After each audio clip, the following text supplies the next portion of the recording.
Welcome back, everybody, to the community kitchen demonstration. I'm from MSU Extension, Missoula County Extension Office, and I'm happy to be back today. We're going to talk about spices today, and it's kind of a gloomy time of year, and so it's kind of a nice time to talk about how to spice up your food. And we're going to talk about some healthy ways to do that today. So if you've ever thought about where a spice comes from or why is it such an important thing, we know it certainly makes food much more exciting and makes a difference between what you want to eat sometimes and what you don't. Right? So if you look back at the food history, which is what we always like to do, that's an interesting part of cooking. We know that spices have been very important throughout time, that it often was used as currency. So, and spices have gone back, they've found proof that spices were used to flavor food as far back as 3,500 BC in Egypt, right? And it had a lot to do with how the world was colonized in that pursuit of spices, okay? So you might think of what some of your favorite spices are and what you use at home to flavor food. Spices are different than herbs, so that's what we want to distinguish between the two of those. India ranks the highest in spice consumption, and for those of us who love Indian food, that's not a surprise. So that's the subject of another class at some time. Peppercorns are known to be one of the oldest spices that were ever used. Right? So today it's very easy to find spices. You can buy them in packets, already prepackaged, and we'll go through these in a few minutes. You can certainly make your own, which is what we're going to do today. And that way you have control of what goes into them, how fresh they are, and how to keep those after you've put them together. And also, you can buy some prepackaged spices. We'll look at those in a few minutes too. We have 3 different ones we're making today. The Mediterranean diet has gotten to be pretty popular because it is a very heart-healthy diet. So more and more people are looking into that as a lifestyle of eating. So these 3 spices are known to be used quite heavily in Mediterranean cooking. Some of the spices kind of originated from North Africa, so I really encourage you to do some more research into those. I'm not an expert on these spices, but I'm really interested in how you can just make your food taste different and bring a little more exotic flavor to what you normally cook. We're going to make some couscous today too.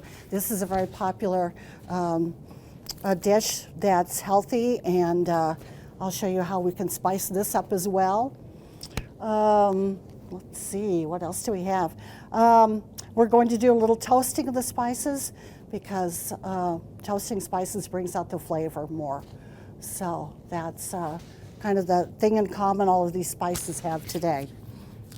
Okay. So let's start off with one I've done ahead of time just because it was a little more time consuming, and we're going to actually do the other 2.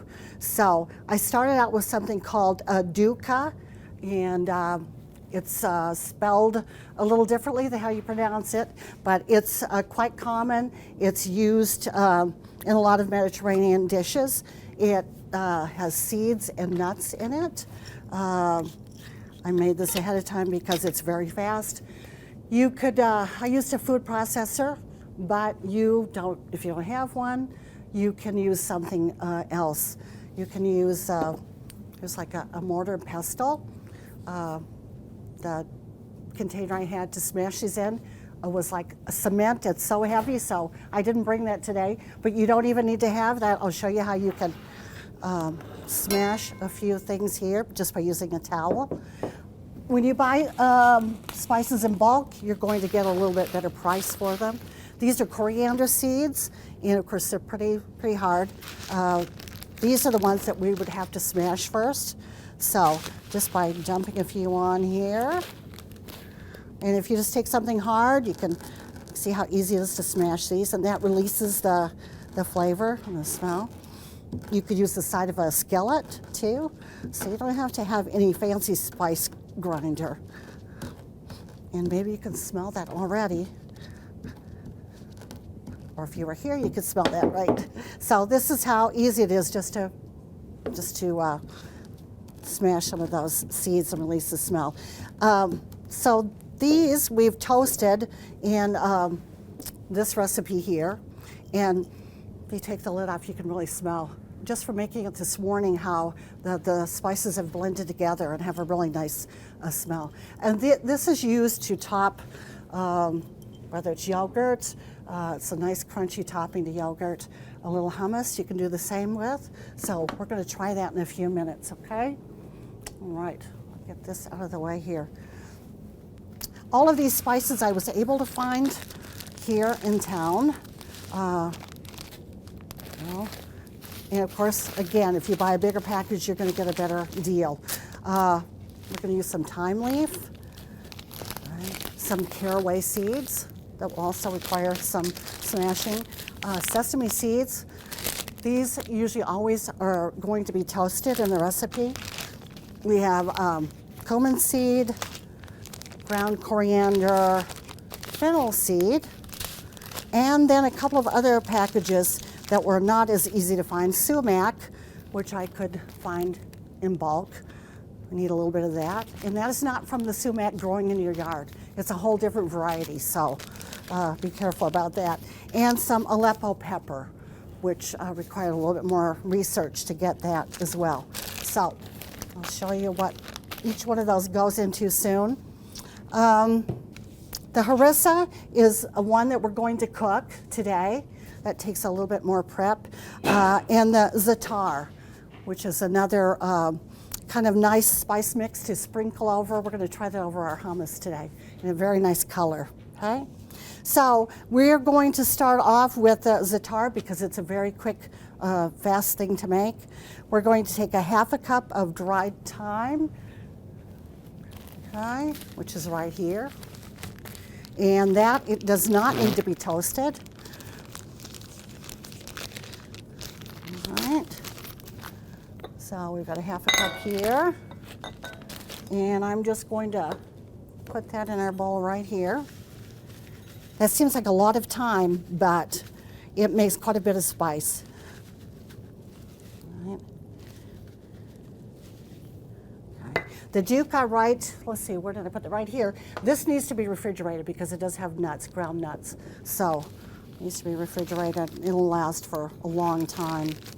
The dry ones, this also can just be at room temperature, an airtight container.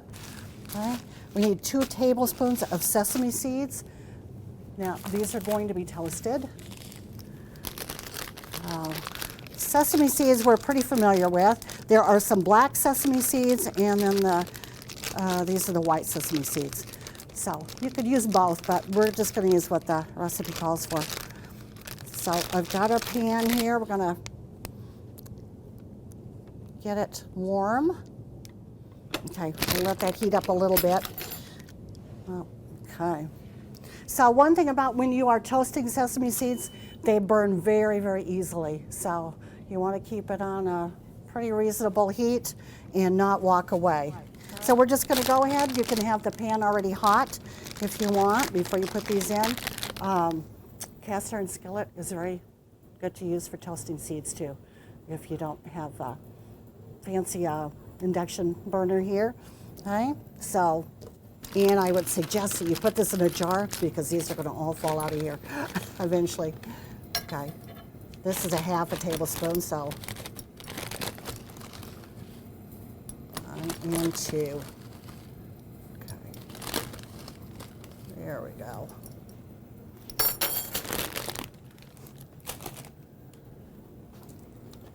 So we just kind of keep them swirled around a little bit. And it's a dry skillet. You don't have to put any oil in there. So, all right. Okay. And while those are getting warmed up there, we also need a tablespoon and a half of ground sumac. So that's right here. Sumac has kind of a citrusy flavor to it, so it's a really nice addition to anything. Right? Here's my tablespoon.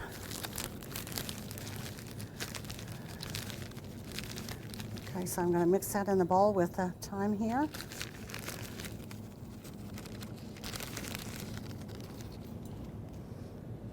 And that's a really nice smell already.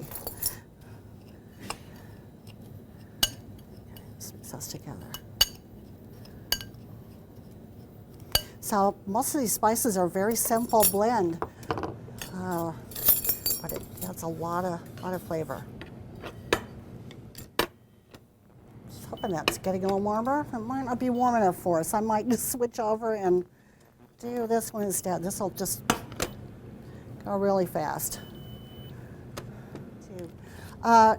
There are so many spices that are already made that you don't have to make it, and they're just mini forms. The harissa that we're going to do after this one, you can buy it in a tube, which is pretty convenient. I just use it and then stick it back in the fridge. Can't remember where I got this at, but some of your specialty food stores. And then the Silk Road, which we're all familiar with around here. Yeah. So I see they sell this on Amazon as well. So this is another convenient way to get it. A little pricier, but I'm sure it's excellent. I haven't tried it yet. All right.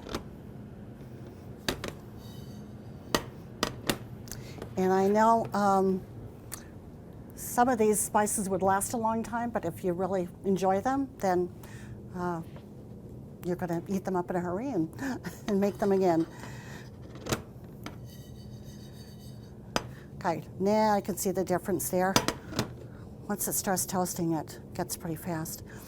All right, don't want them to get to the point they're starting to get a little too dark, because then that will affect the flavor for sure. Everything. So just about 2 more seconds there, so should do it. There's only one of the spices, the harissa, that has olive oil in it, so the rest are just dry. Also, we're gonna, when we do our couscous, we have to have our water boiling, so that's what we have in this pan. And I'm gonna show you a really fast way to do couscous, so you don't actually have to put it in a pan. So, all right, I'm gonna say that looks perfect. I'm gonna get our water back on there. So we're just gonna put those seeds, mix it in with our thyme and our sumac. And you have a clean skillet, that's a good part too. We'll just stir those together. Now I can smell that. Did anybody smell that? Okay. So when you put that hot sesame seed in there, it really brings out the smell of the rest. Okay, so that's simple as that. Well, that's za'atar. We're going to put that right there, so we can try that in a little while. Okay. Now we're going to get to the harissa, which is the one that has to be cooked a little bit. Let's see. So this recipe calls for a lot of garlic, 12 cloves of garlic. So that seems like a ton, but I think it'll all be good. Yes, for garlic lovers, it's all good, isn't it? So, which is pretty much almost this whole clove, right? I did use the food processor for this earlier because chopping, I love to chop, but it gets a little strong smell after a while. So, can you smell that? Okay. So we're going to dump that garlic in our dish here. Hopefully you can see this other way. See what we're mixing in here. We do have to put this in the microwave. That's what this recipe calls for. So that's why I'm using a glass dish and one that will fit in the microwave. Okay. So let's empty the garlic. That's the nice thing about the food processor too. It pretty much gets it all chopped up in even pieces. Right. Okay. Now, this one we have to toast some coriander seeds, which, now this is ground, but, whoops. These are the ones that are spilling. Okay. These are the ones that we were smashing before with this little thing here. Okay. So we need, let's see, 2 tablespoons, right? Got our water boiling, we're gonna set that to the side again. Use this. Here's our tablespoon. Okay, and that pan's still pretty hot, so it shouldn't take too long. Right. Okay, and we're going to put a little ground coriander with that.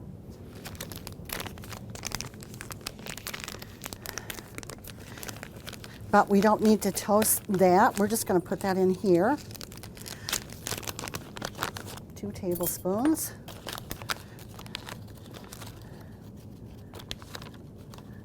There we go. 1 and 2. So you might think you would never use this much from a big bag, but it's surprising how fast it goes once you find something you like to make with it. Okay, let's move our garlic out of the way here. Let's see what we have left. We have some fennel seeds to toast, so I have a teaspoon. And those are right here. Yeah. So you just want to kind of keep these moving around in there.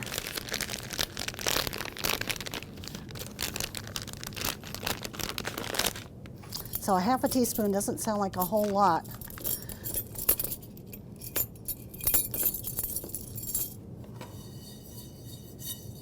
Oops, that's getting brown in a hurry. I'm going to turn it down a little bit. Okay, fennel seeds.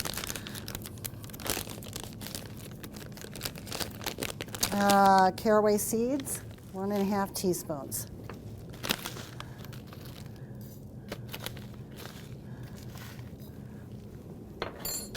Caraway seeds you might have tasted in a bread, like rye bread. So that might be how it's familiar to you. And I know we're going to need the Aleppo pepper, so I'm going to bring that over. Okay. Okay, now let's get back and just toast this a little bit together. Yeah, I can really smell that. Okay. All right. And we're going to have about 2 tablespoons of Aleppo pepper.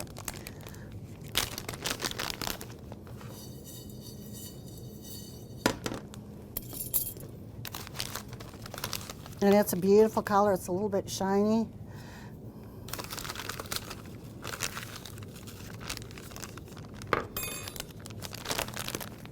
The harissa is a little spicier than the other.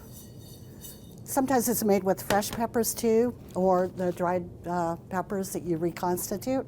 But for our purposes, we're just going to go with this recipe. Okay. All right. 3/4 cup of virgin olive oil. I've got that. We're just going to pour that over the top. All right. The paprika, and this is just your regular, what you'd buy in off any shelf, sweet paprika. So this is going to be a very bright color, you can tell already. We're just going to mix that together, and then we'll mix in the other spices. And then we're going to need a little bit of salt. Just like using a little bit of Celtic sea salt is what we're going to try. 1 teaspoon. Oops. There we go.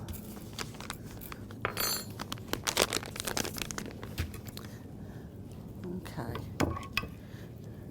Yeah, that's a beautiful color. Alrighty. Okay.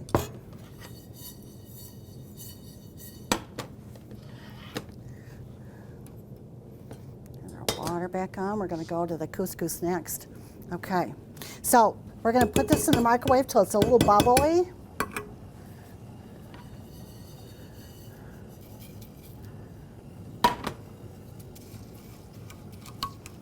And I'm just, there we go. Make sure that's all mixed up.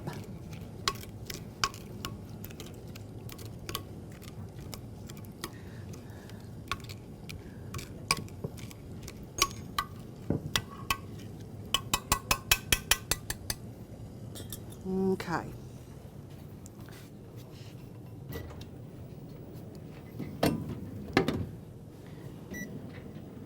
All right, so we're going to start out at about a minute here.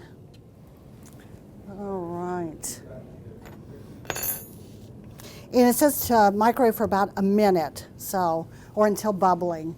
So we'll see how long that will take. Okay. All right. Some stuff out here. So there's a lot of packages, but not that many ingredients to worry about. All right. So I've got the thing when you're making couscous, you want to have the exact same amount of liquid to your dry couscous. And I just bought it in bulk. You can buy couscous in the box. It's very easy to prepare and usually has some flavorings in there. This is just regular, like a semolina kind of couscous. There's a lot of different varieties, so it's always interesting if you go by the bulk aisle, take a look and see what the choices are. We've got 2 or 3 cups of water, and the water is boiling. You could use any kind of stock if you wanted vegetable stock, chicken stock, any of that. You could use it as a liquid, okay? But I saw the coolest way that I had never seen couscous cooked before, so I thought, well, let's try that today.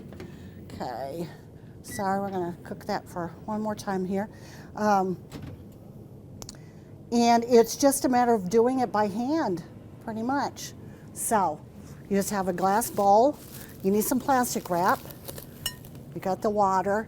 First of all, we're going to put 2 tablespoons of olive oil in with the couscous. And it's dry. I'm just going to put the olive oil right on top of it.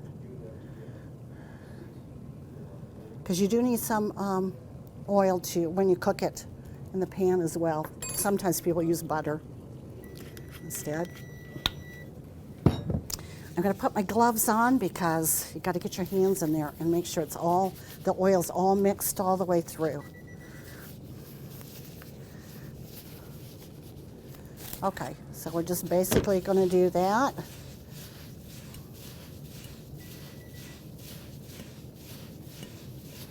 Make sure it kind of gets worked all the way through the couscous. All right. So it kind of looks like sand.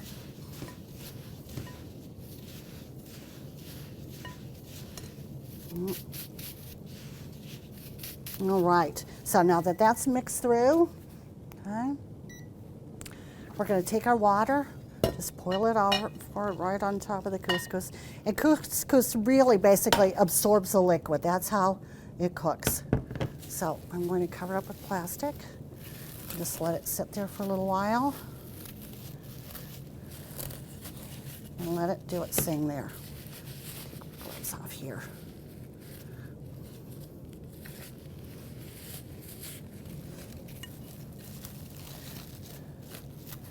And not everything on YouTube works, but I'm hoping this will.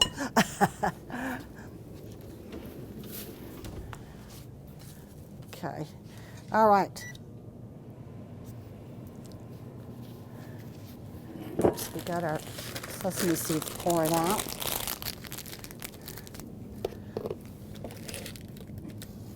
All right. Oops, I'm starting to smell that. That means we must be getting close here. Well, it is boiling, so I think that's a good sign. Okay, take that out.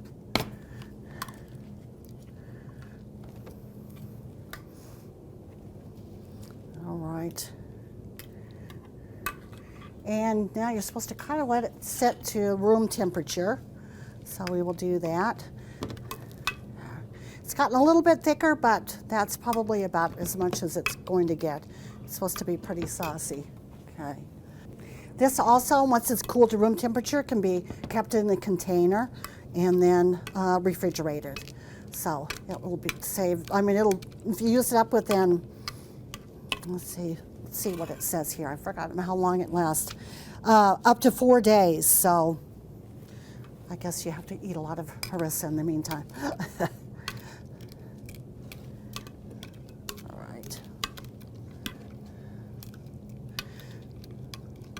Okay, so we have our 3 spices. We'll once you have the ingredients, it really doesn't take that long to make them. The ducat we have here, which is made of seeds and ground nuts. We use pistachios. You could use macadamia nuts, a little cashew. So it's a nice crunchy topping. The za'atar right here, it's a whole nother flavor that'll be fun to try. That's good on, we'd have a little bit of toasted like naan bread here. You could put a little oil on it and then put a little of the za'atar on that. Then we have some hummus that we're going to, and some yogurt that we're going to try a little bit of the harissa on. And hopefully, once you make these, you'll really enjoy the flavors and you'll want to make them again. Okay, so thanks for joining today, and hopefully you will enjoy making your own spices. There are so many different resources. Come to the library. I know they have books on spices that you can make yourself, and lots of recipes how to use those spices. So thank you, and we will see you next time.